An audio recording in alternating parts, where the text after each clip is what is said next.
CVR method ఫార్మింగ్లో మనకు కావాల్సిన ingredients ఒకసారి చూసుకున్నట్లయితే గోధుమలు 1 ఎకరాకి 2 కిలోలు నీళ్ళలో నానబెట్టి అవి తీసుకోవడం జరుగుతూ ఉంది. గోధుమలు ప్లస్ వడ్లు వాటిని మిక్సీలో వేసి పేస్ట్ చేసుకోవాలి.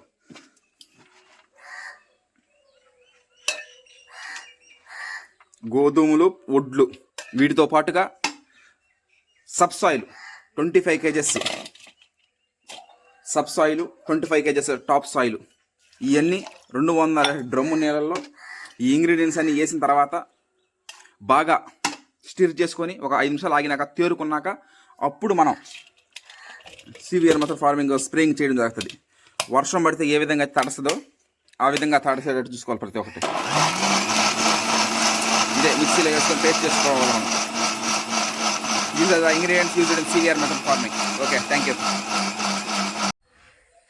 అందరికీ నమస్కారం. సివిఆర్ మెథడ్ ఫార్మింగ్ స్ప్రేయింగ్ చేసే ముందుగా మనం పద్మశ్రీ, ద్రాక్ష రత్న, సివిఆర్ మెథడ్ ఫార్మింగ్ పేటెంట్ సృష్టికర్త సివిఆర్ గారికి ప్రత్యేక కృతజ్ఞతలు తెలుపుకుంటూ ఈరోజు సివిఆర్ మెథడ్ ఫార్మింగ్ స్ప్రేయింగ్ చేయడం జరుగుతుంది. చాలామంది అనుకుంటా ఉంటారు సివిఆర్ మెథడ్ ఫార్మింగ్ ఏదో అనుకుంటారు. ఏమి లేదు, 200 డ్రమ్ము నీళ్లు, 25 kgల పై మట్టి, 25 kgల లోపల మట్టి, వాటితో పాటుగా పురుగుల్ని చీడపీడల్ని చంపడానికైతే ఆమదం 1/2 లీటరు, అదేవిధంగా మొలకల ద్రావణం ఎందుకు యూజ్ చేస్తామంటే పిలకల సంఖ్య ఎక్కువ రావడానికి. వడ్లు గోధుమలు 1 ఎకరాకి 2 కిలోలు మూట కట్టి నీళ్ళల్లో నానబెట్టిన తర్వాత వాటిని బయటకు తీసి మొలకొస్తుంది కదా, 24 గంటలు నీళ్ళలో నానబెట్టిన తర్వాత మొలకొస్తుంది. తర్వాత మళ్ళీ మండి కట్టి ఆ తర్వాత మిక్సీలో పేస్ట్ చేసుకోవడం అవుతుంది ద్రావణం. ఈ ఇంగ్రీడియంట్స్ అన్నీ 200 డ్రమ్ము నీళ్ళలో కలిపి పొలాల్లో స్ప్రే చేయడం జరుగుతుంది. ఇదే main CVR method farming. Thank you. మనం పై మట్టి లోపల మట్టి యూజ్ చేస్తూ ఉంటాం.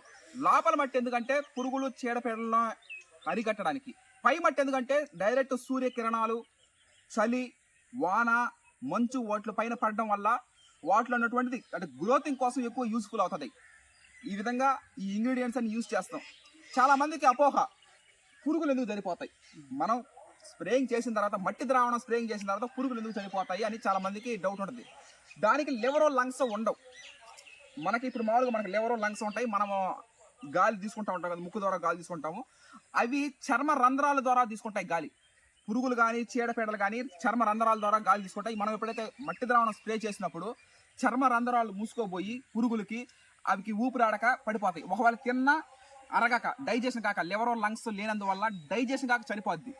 ఈ విధంగా ఎట్ట వేసుకున్న మట్టి ద్రావణం స్ప్రేయింగ్ అనేది ఎక్సలెంట్ రిజల్ట్. ప్యాడీ ఫీల్డ్స్లోనే కాకుండా మరి ఇతర పంటల్లో కూడా వేసుకోవచ్చు. ఒక మలబరీ తోట తప్ప, మలబరీ తోట కాకుండా మిగతా అన్ని పంటలకే మనం సివిఆర్ మెథడ్ ఫార్మింగ్ స్ప్రేయింగ్లు చేసుకోవచ్చు.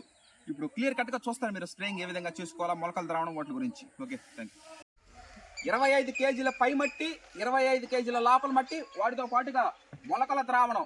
ఏంటంటే వడ్లు గోధుమలు పేస్ట్. అది నీళ్ళలో నానబెట్టి మూటగట్టి నీళ్ళలో నానబెట్టిన తర్వాత అవి మొలకొచ్చిన తర్వాత వాటిని మిక్సీలో పేస్ట్ చేయడం జరుగుతుంది.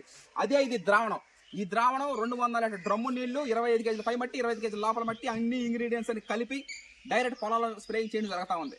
ఇది చేసిన 24 గంటల్లోనే మనకు రిజల్ట్ పొందడం జరుగుతుంది. Okay, thank you. 25 kgల పై మట్టి, 25 kgల లోపల మట్టి, వాటితోనే పాటుగా ఇది గోధుమలు వడ్లు పేస్ట్. ఇది కూడా ముందుకు వడ్లు గోధుమలు పేస్ట్. అది ఈ ఇంగ్రీడియంట్స్ అన్నీ బాగా కలిపి తర్వాత స్ప్రేయింగ్ చేయడం జరుగుతుంది. ఇది కూడా తీసుకుంటాను, తీసుకురా నీళ్ళు. అన్ని ఇంగ్రీడియంట్స్ 200 డ్రమ్ములో కలిపిన తర్వాత దీన్ని పెట్టుకొని వడగట్టుకోవాలా. వడగట్టుకున్న తర్వాత మనం స్ప్రేయింగ్ చేసుకోవాలా. స్ప్రేయింగ్ చేసుకునేటప్పుడు ప్రతి మొక్క వర్షం పడితే ఏ విధంగా అయితే తడస్తుందో మొక్క ఆ విధంగా మనం చేసుకోవాలా. స్ప్రేయింగ్ జాగ్రత్తగా ప్రతి మొక్క మీద పడేటట్టుగా చూసుకోవాలి. అప్పుడే మనం సక్సెస్ఫుల్ అయినట్లు లెక్క. మట్టి, నీరు, ఆమదం, మొలకల ద్రావణం ఈ ఇంగ్రీడియంట్సే మనం యూజ్ చేస్తాము. 30 రోజులు నెలకి ప్రతి 10 డేస్కి ఒకసారి మనం స్ప్రేయింగ్లు చేసుకుంటూ ఉండాలా.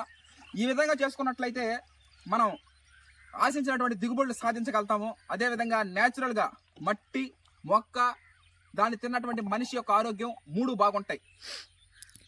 Soil, plants, human beings health 3 ప్రకృతి వ్యవసాయం మీదే. పర్యావరణ పరిరక్షణ, ప్రజల ఆరోగ్యం ప్రకృతి వ్యవసాయం మీద ఆధారపడి ఉంది. మనం తీసుకునే ఆహారమే జాగ్రత్తగా తీసుకోవాలా, అది కలుషితం అయిపోతా ఉంది. ఆ విధంగా కాకుండా న్యాచురల్గా ఫార్మింగ్గా చేసినటువంటివి తినడం శ్రేయస్కరం. ఎక్సర్సైజ్ చేసుకుంటూ మెడిటేషన్ చేసుకుంటూ జీవనం సాగించాలా, ఈ విధంగా చేసుకుంటూ ఉండాలా.